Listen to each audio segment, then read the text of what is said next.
Salam, sabahınız xeyir olsun. 13 iyun 2026-cı il tarixli yaz fəslinin 84-cü günü, Zülhiccə ayının 27-ci günüdür. Zülhiccə ayının sonuncu həftəsinin sonuncu şənbə 6-cı günüdür. İstirahət günlərindən biridir. Hər birimizə gözəl istirahət etməyə arzu edirəm. Can sağlıqlı, bol bərəkətli, bol ruzili. Eləcə də 13 iyun istirahət günlərindən biri olmağına baxmayaraq, elə insanlar var ki, iş arxasınca gedir, iş yerlərində, ofislərində, evdə, ev işləri ilə, eləcə də evdarlıqları ilə məşğuldurlar. Hər birinə can sağlığı, iş abadlığı, dinc qulaqlı, gözəl bir gün keçirmələrini arzu edirəm.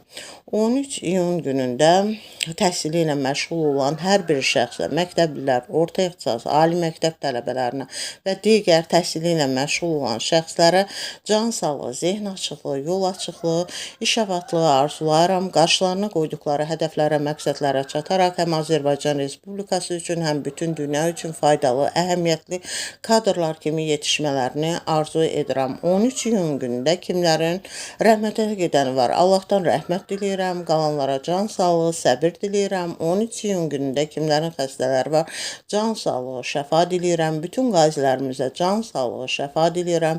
Bütün şəhid, qazi, əskər ailələrini, Azərbaycan ordusunu salamlayıram. Can sağlıqlı, dinc qulaqlı, xoş xəbərlərlə zəngin dolu olan, sülh-əmin-amanlıqlı, firavanlıqlı, bol bərəkətli, ruzili bir gün keçirmələrini arzu edirəm. Bununla yanaşı 13 iyun günündə kimlərin ad günü, şad günü, xoş günüdür. Hər birinin bu münasibətlə təbrik edirəm. Bildiyimiz kimi iyun ayının 14-cə deməli hər zaman son zəng günü təhsil məktəblərində keçirilirdi. Bu il isə bildiyimiz kimi demək 13 iyun günündə son zəng günü keçirilir.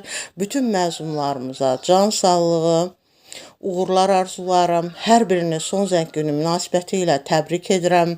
Yolları, zehinləri açıq olsun, arzularına çatsınlar, müvəffəqiyyətlər qazansınlar daima.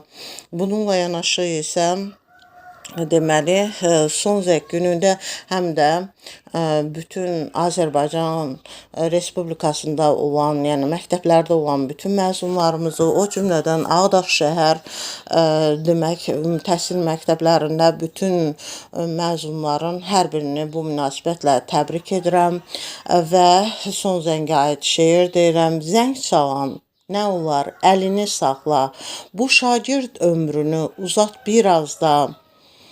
Bu məktəb, bu bina, bax bu divarlar mənim olmayacaq zəng vurulanda. Hər birinə bir daha uğurlar arzu edib və bir daha təbrik etmiş oluram. 13 iyun günündə bununla yanaşı tarixi günlər vardır. Tarixi günlər bunlar da 13 iyun gününə aid. 13 iyun 922-ci ildə İdil Bulqarları İslam dinini rəsmi dövlət dini qəbul etdikləri ilə əlaqədar mərasim keçirildiyi gündür. 13 iyun 1550-ci ildə Memar Sinan İstanbulda Süleymaniyə məscidinin inşasına başladığı gündür.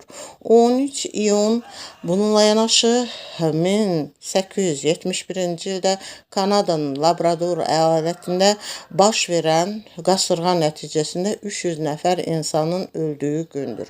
Bununla yanaşı 13 iyun 1934-cü ildə Adolf Hitlerlə Mussolini İtaliyada görüşdükləri gündür. 13 iyun 1993-cü ildə Kim Campbell'in Kanada'nın baş naziri olan ilk qadın baş naziri olduğu gündür. 13 iyun 2000-ci ildə demək Papa 2. Yohana qarşı demək sui-qəsd üstündə tutulan və İtaliyada həbsxanada olan Mehmet Ali Ağca Türkiyəyə qaytarıldığı gündür. 13 iyun 2002-ci ildə Əfqanistanda ən-Nəvi Loya Civra Məclisinin təşkilatlı nəticəsində deməli Həmid Kərzani müvəqqəti prezident seçildiyi gündür. Dinlədiyiniz üçün təşəkkür edirəm.